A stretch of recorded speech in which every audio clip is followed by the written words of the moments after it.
Well, it's the moment of truth. This lady better hold together once we're up in the air. Law, don't say that! You're going to jinx us!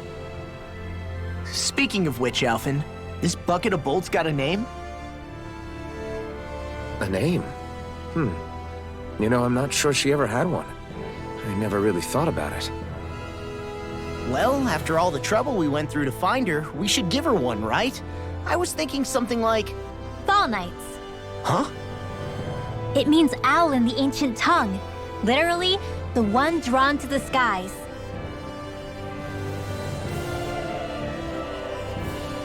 I like it.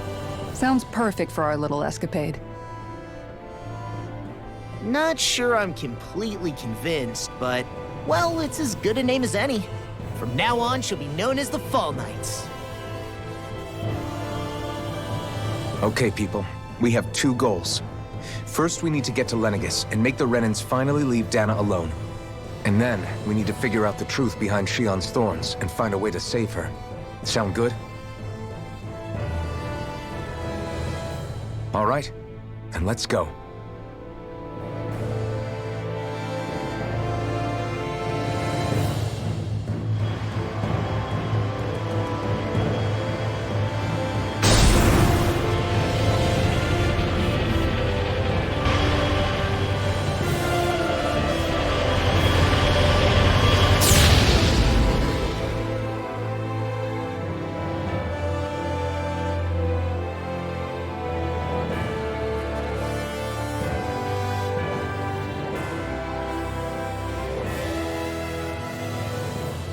You know, I can still hardly believe it. Believe what? I mean, just look at it. The whole of existence, crammed inside a tiny frame. Now that you mention it, I guess you're right. It does look more like a painting than a living, breathing world. From up here, all the struggles we've been through feel so insignificant. Nothing like realizing how small you are to put everything into perspective. Kinda makes the differences between the Renans and the Danans feel pretty small too, huh? How much longer until we reach Lenegis? There are better ways to use your time than napping.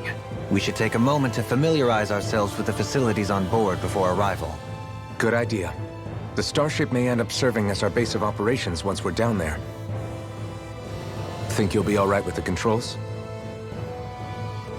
You mean the one set to automatic pilot? I dare say I'll manage. I'm basically just here to supervise. In that case, she's all yours. Everything okay, Shion? You seem a little different. Is something wrong? No. I was merely thinking how it had been 7 years, that's all. You mean since you became a lord and left Lenegis? I guess even someone like you can get homesick, huh? I am as prone to sentimentality as any other. Tell me though, you too have a history with Lenegis. A traumatic one, no less. This trip will probably mean facing up to some difficult emotions. Doesn't that frighten you? Well, it is a place where I took the lives of countless people. I'd be lying if I said I hadn't thought about it. But I can't keep running forever. The past is what it is. There's no changing that. But the future's what we make it. I see. Dohalim? Forgive me. I was wrong to pry. We have more pressing matters to address. Come back and speak to me when you finish looking around the ship.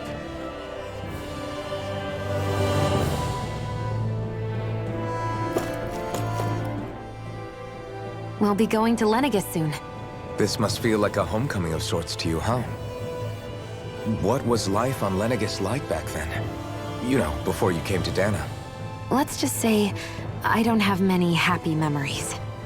I've had thorns my whole life, for as long as I can remember. They called it treatment, but in truth, they were just using me as a guinea pig for their research. You mean, they experimented on you? That's right. All I was to them was a riddle to solve. They poked and prodded me, trying to figure out what triggered my thorns or changed the form they took. Day in and day out, every single day, one test after another. I'm still surprised they didn't try to dissect me. The look they gave me whenever one of them touched my skin. How could I forget it?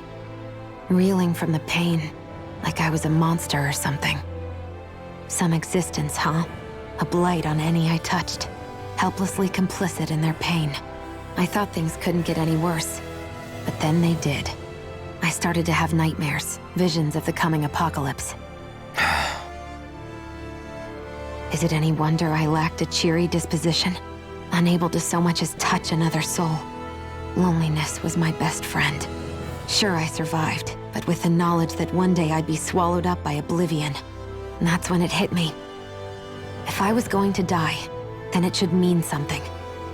If I have to sacrifice myself to save the world, so be it. I'm sorry. I didn't mean to make you relive that. No, it's fine. I'm in a much better place now. You say it's your destiny to die so that others can live, but why not the other way around? Why shouldn't we be the ones dying to save you? Are you crazy? Why would you sacrifice your life for... That's exactly my point. Why should you have to give up your life just because you drew the short straw in the destiny stakes? How is that even right? It's that logic that's used to justify slavery, as if some of us were just meant to be sacrificed. This struggle was never about saving only ourselves. But that doesn't mean we have to give up our own lives to save everyone else's either. If we're doing this to protect people, if we're doing this to save the world from destruction, then that has to include saving each other as well. A world free of sacrifice. That's what you've been fighting for all along, isn't it? Not just me. We're in this together, remember? This fight is yours too, Xion. If we're going to win, everyone has to win. There can be no room for losers in this fight. Now I see it. The true nature of our struggle. A victory without losers. But that means that a Danon victory over Rena can't be the end. Do you think we can pull it off? You bet we can pull it off. We have to. It's the only hope we have of things ever changing. Yeah, you're right. No one's ever changed the future without aiming for the stars. We can do this. Together.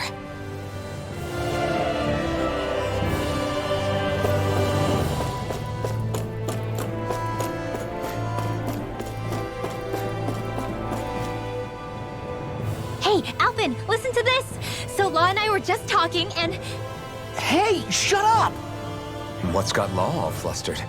Only that he's afraid of flying, the big baby. And after all that fuss he made about naming the ship, too. Hey, I never said I was scared. I just think it's, a little unsettling how we're going to be cruising through space in a glorified tin can. That's all. It's a starship, dummy. That's what it's supposed to do. I don't think there's anything strange about it. Well, maybe you're the one with the problem then. Guys. I'm no expert, but I think we can trust Renan technology. It got me to Dana in one piece, remember? Oh, that's a good point. If you think so, Alphen, it must be okay. Don't you agree, Law? Hard to argue with that, seeing how you hitched a ride in one of these things before, Alphen. It's just wrong, okay?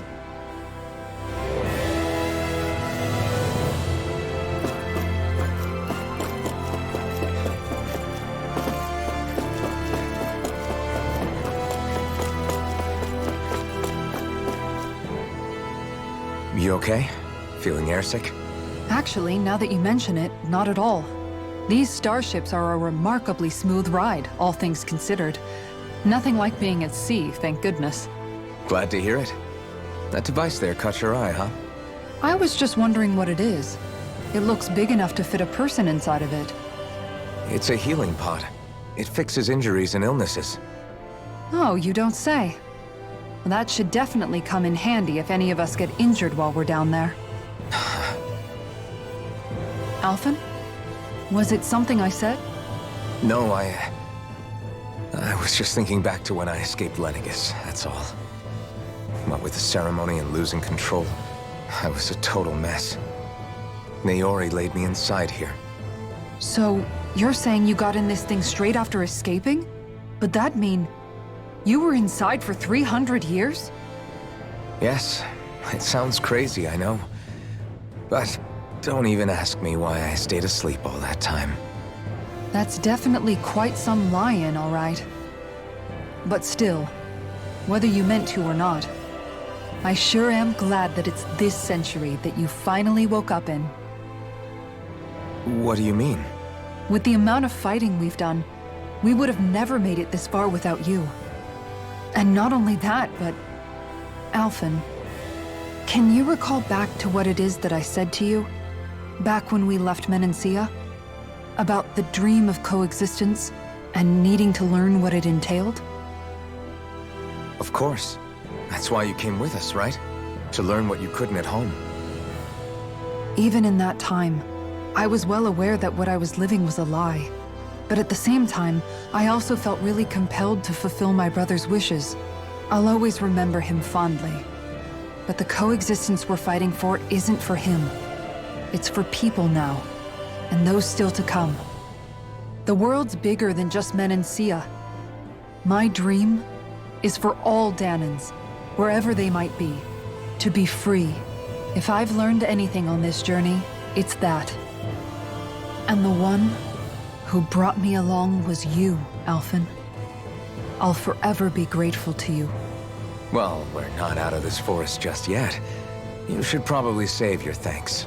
At least, until we've dealt with the Red Woman. I know.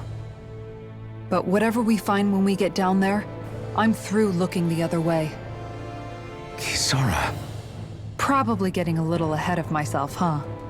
Let's take things one step at a time.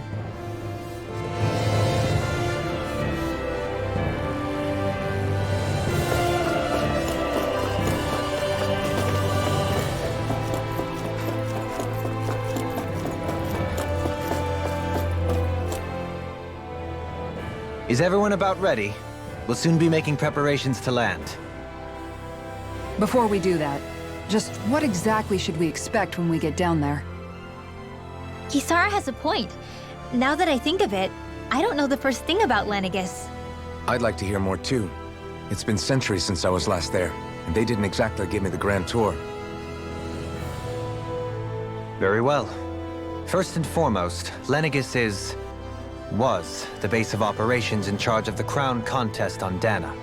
Of course, it also happens to be a city in its own right, complete with its own independent society. Its social structure is based on a strict hierarchy. Put simply, the strength of an individual's astral arts carries great weight. Enough to determine someone's social rank, you mean? But astral arts are innate, right? So people's positions are fixed at birth. They can be honed with the right training, and there are admittedly other factors at play. But yes, that's basically the gist. As a result, family lines that churn out lords and their contenders wield disproportionate influence, and those lineages are treated as nobility.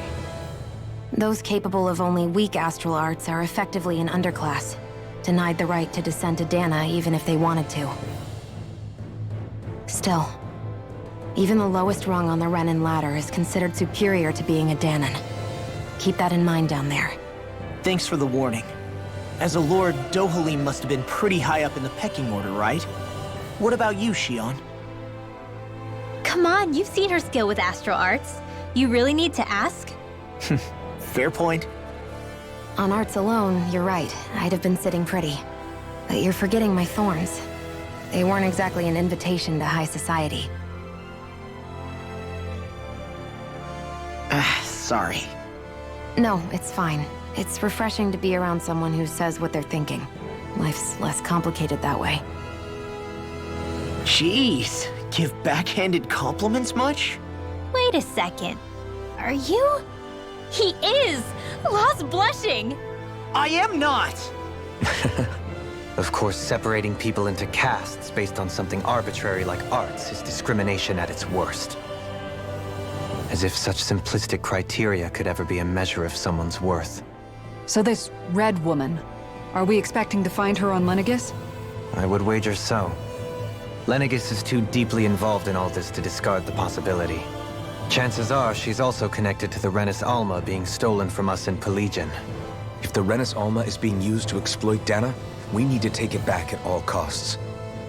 That Red Woman's got a lot to answer for. Just as well I've got a ton of questions.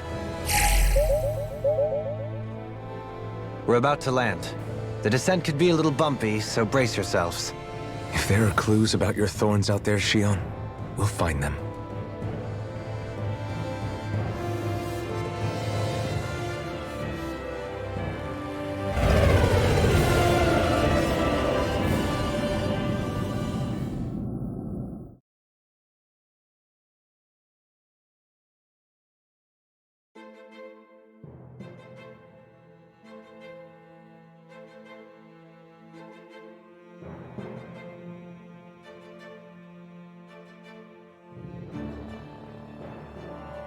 There's no one here.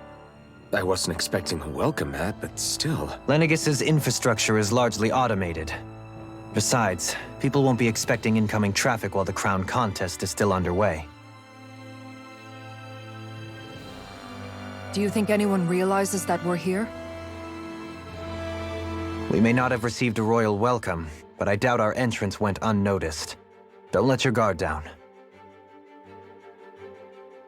I really hope we don't have to fight anybody while we're here. So now what? We've come all this way on a hunch that this red woman is here, right? And if we're lucky, the Renis Alma too. Any idea where we should start looking? There is an area of the city that is accessible only to the Sovereigns, known as the Forbidden Zone.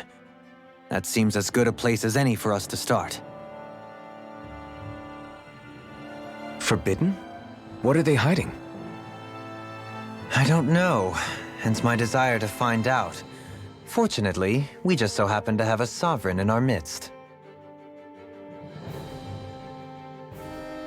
In any case, changing the shape of a huge structure such as Lenegis would have required an immense source of power. Then you think that source might have been the Renis Alma? Precisely. Alphen said that he remembered the Renis Alma being used in the spirit channeling ceremony 3 centuries ago. Whatever the ceremony's purpose, if preparations are underway for it to be held once more, then the Renis Alma might be in the same place as last time, possibly together with the Red Woman. Hiding something of that worth in the residential quarters would only court trouble. In which case... It stands to reason we should be looking somewhere normally out of bounds. Is that it? Indeed. But it's been over 300 years since I was made a Sovereign. You can't seriously think I'll be able to waltz right into the place after all this time. There's only one way to find out. If there's even a chance you can get us in, I say we give it a shot. Shion's right. Who knows? We might even find a clue to her thorns while we're at it. All right. It's not like we're swimming in leads, so let's try to track down the Forbidden Zone. Beyond that wall lies a city full of Renins. The capital city where Shion and Dohalim used to live, no less. Who knows what we'll find on the other side?